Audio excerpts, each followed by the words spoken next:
Di video sebelumnya Qin Yu dan adiknya melihat jejak kaki seseorang yang membantai markas mereka. Kau akan mati, karena merusak rencanaku. Mereka berdua berjalan mengikuti jejak kaki itu. Lihat, di sana banyak zombie mati.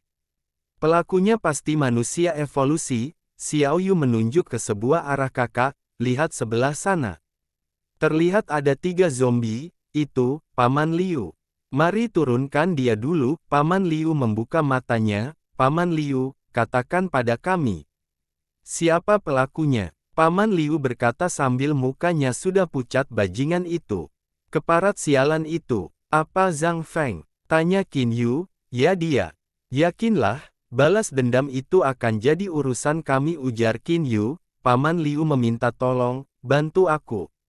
Bunuh aku, bebaskan aku dari ini. Aku mengerti, kata Qin Yu. Terlihat Xiao Yu menangis. Makasih, kata terakhir Paman Liu. Zhang Feng, bagaimana bisa dia? Apa dia punya kekuatan untuk melakukan itu? Kecuali, dia menjadi manusia evolusi. Kata Xiao Yu, Zhang Feng tidak punya kekuatan apapun untuk bertarung melawan zombie. Ini lebih seperti dia mengambil bahan evolusi dari yang lain dan menjadi manusia evolusi melalui kebangkitan diri, ujar Qin Yu. Xiao Yu bertanya, kebangkitan diri? Benar, itu mungkin bagi seseorang sepertinya. Jika menghadapi bahaya atau situasi yang mengancam jiwa, seseorang akan dipaksa untuk mengeluarkan kemampuan bakat mereka untuk bertahan hidup dan karenanya menjadi manusia evolusi. Kita berpindah tempat. Terlihat ada 3 orang yang sedangkan menjaga sebuah gedung.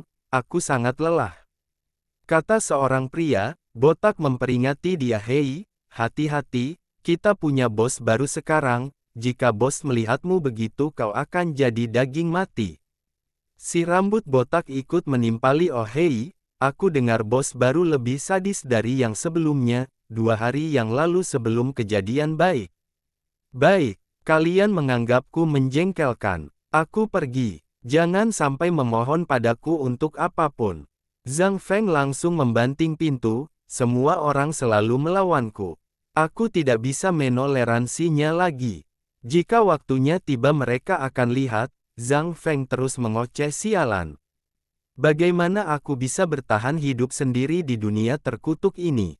Mingkin aku terlalu gegabah. Cih. Bagaimanapun ini salah mereka. Di saat sedang berjalan ada 1 zombie yang mendekatinya, dia langsung berlari sambil dikejar banyak zombie. Tolong aku. Aku tidak mau mati. Di saat berlari kakinya tak sengaja mengenai pipa besi. Bang! Zombie itu sudah mau mukbang, tiba-tiba kepala zombie itu didor. Lihat apa yang kita temukan, ujar orang yang memegang bazooka. Terima kasih. Terima kasih banyak. Hehe, ini pria atau wanita? Haha, tanya mereka. Zhang Feng pun diangkat ke atas. Kami beruntung menemukan banci kecil yang tampan ini. Kita bisa menukar dia dengan bayi yang bertubuh kekar dari bos kita. Zhang Feng berteriak, Alpha P Alpha. Apa maksudnya itu? Kemana kau akan membawaku? Kau akan segera melihatnya. Kau akan punya waktu di hidupmu. Haha. Mereka sampai ke sebuah gedung. Haha. Kerja bagus bro, ini persis typeku. Ujarnya, ajirlah, hahaha, mukanya itu loh, kakak. Tuh, tolong lepaskan aku, ujar Zhang Feng sambil menangis. Pergi dan ambil yang kau suka. Aku akan sibuk. Perintahnya, pasti bos. Kami akan tinggalkan kau sendiri. Jangan, tidak jangan, kakak, aku akan memberimu apapun. Aku punya uang, ujar Zhang Feng. Tidak, tunggu. Aku akan membawamu ke suatu tempat. Mereka punya persediaan, perbekalan, bahkan wanita. Kakak, bos geng ini pun mendekatkan wajahnya sambil berkata, sayang, aku tidak mau apapun, aku cuma ingin kamu.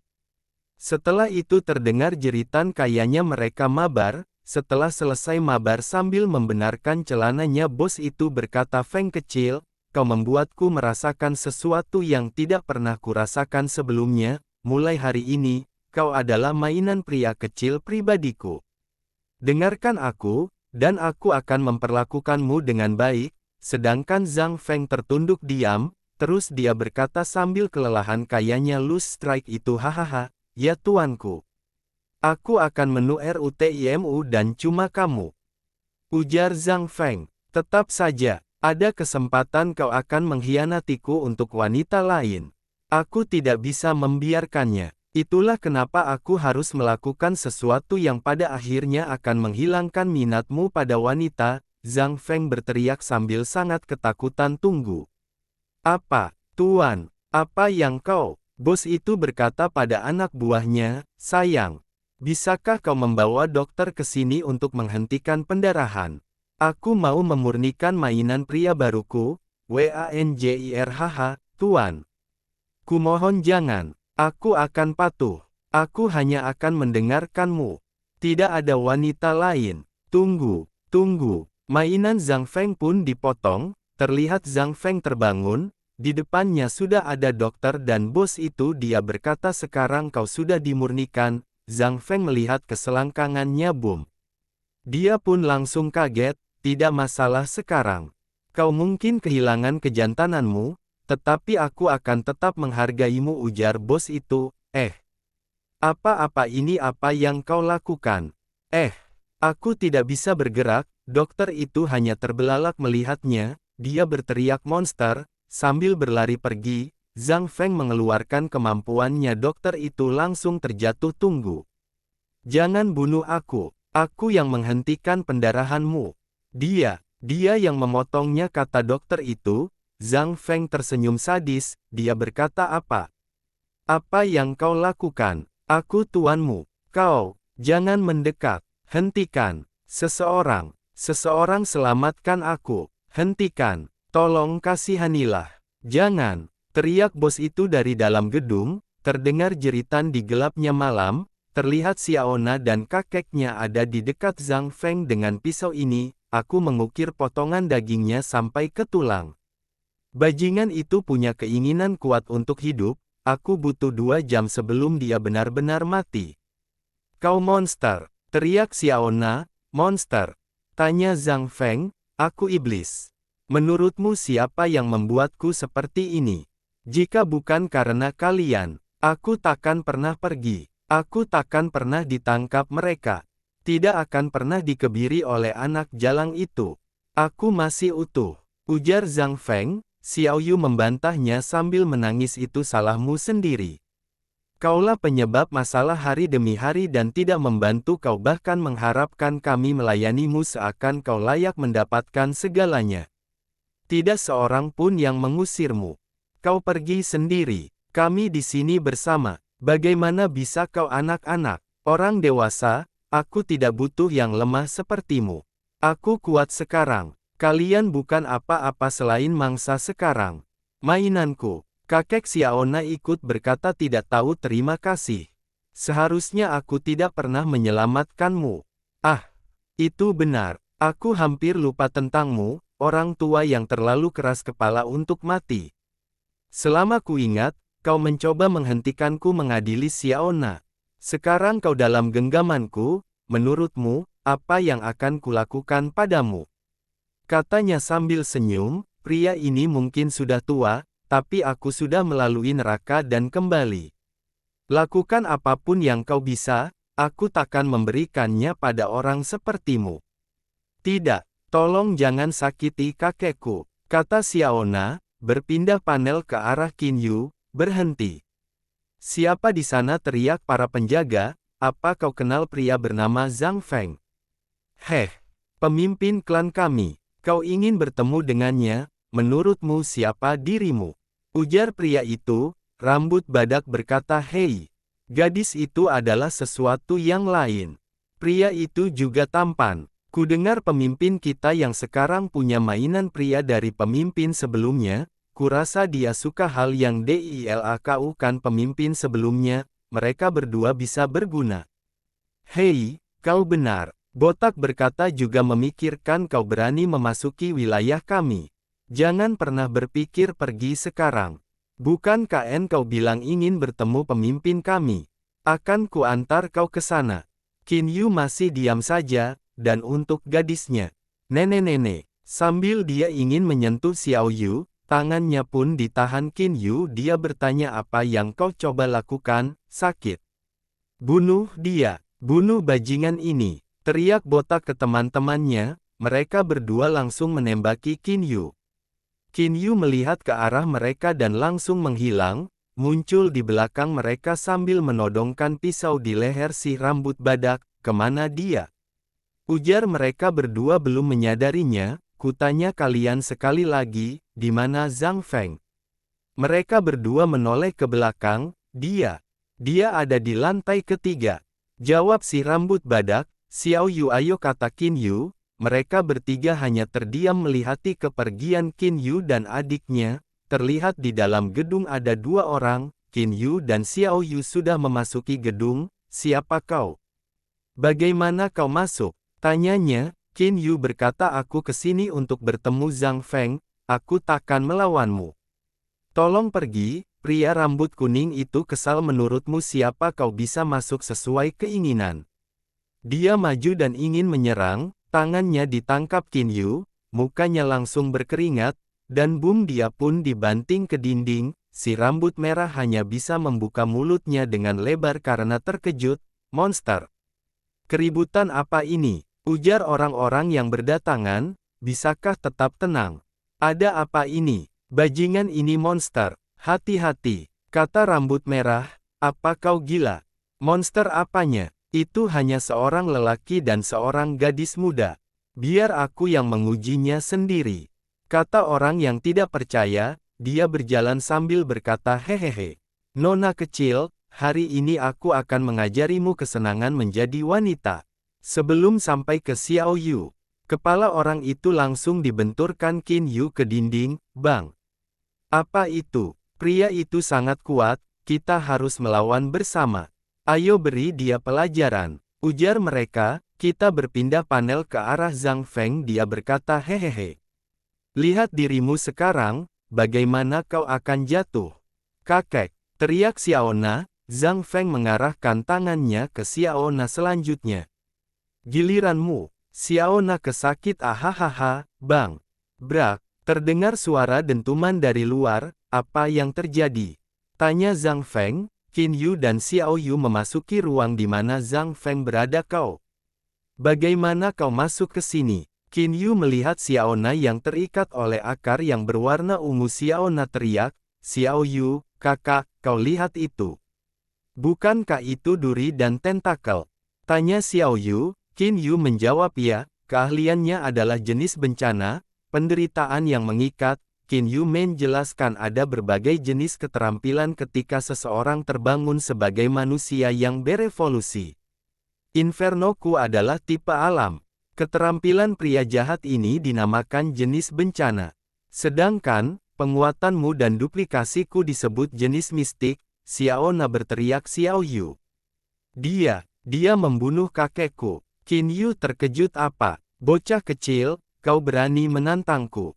Berlutut dan mohon pengampunan, atau aku akan menunjukkan penderitaan yang seperti neraka. Sambil dia menyerang, akar berduri itu menuju ke Qin Yu dan Xiao Yu. Kakak! Hati-hati! Qin Yu tidak menghindarinya. Akar berduri itu mengenai Qin Yu. Zhang Feng mengejek Qin Yu. Lihat dirimu, kau kaku ketakutan. Kau bahkan tidak bisa menghindari serangan sederhana itu. Qin Yu hanya menatapnya dengan tajam. Bagaimana kau masih berdiri? Ujar Zhang Feng. Haha, aku tahu. Kau pasti merasakan sakit dan pura-pura baik-baik saja. Aku telah lihat sebelumnya. Qin Yu berjalan ke arah Zhang Feng. Kau? Apa yang kau? Menjauh dariku! Teriak Zhang Feng. Tiba-tiba Xiaona bangkit dan melayang di selimut aura ungu gelap. Zhang Feng melihat ke arah belakang. Apa? Xiaona, bagaimana kau? Sambil mukanya sangat ketakutan. Aku tahu dia Dewi Kematian. Dia milikku, kata Xiaona. Seperti permintaanmu, Xiaona. Kita FLASHBACK kembali. Kita terjebak. Apa yang harus kita lakukan? Terlalu banyak zombie di level ini. Tidak mungkin kita melaluinya. Itu Dewi Kematian. Dia sangat kuat. Kemampuan bertarungnya adalah hal lain. Dia dengan mudah mengalahkan ratusan zombie tanpa berkeringat, belum lagi reinkarnasi kematian adalah nama panggilannya. Banyak yang menganggap keahliannya sebagai tipe bencana terkuat, sangat membosankan. Kau membunuh mereka dengan sekali pukulan, ujar bayangan yang ada di samping Dewi Kematian atau Xiaona. Kekuatannya bergema di tanah apokaliptik ini, tidak ada yang selamat melawan dia dan hidup untuk menceritakan kisah itu. Kemana kita pergi selanjutnya? Tanya bayangan yang di sampingnya. Dia selalu sendiri, tidak ada yang tahu kemana dia pergi atau apa yang dia lakukan. Dia bukan jenis orang yang bersosialisasi dengan lainnya, bahkan bicara dengan orang lain. Kecuali, kita kembali panel ke waktu sekarang. Kau selalu mengejekku dulu. Meski menjengkelkan, aku tidak membencimu. Lalu kau di sini, di dunia apokaliptik, kami mengambil dan menjagamu saat kau tidak punya siapapun, ujar Xiaona. Setelah kau pergi, kupikir kau akan belajar dari kesalahanmu. Semuanya akan memaafkan jika kau kembali. Kau bunuh semua orang, termasuk yang tak pernah melawanmu. Aku tidak mengerti. Aku telah belajar pelajaranku. Aku bajingan, bodoh.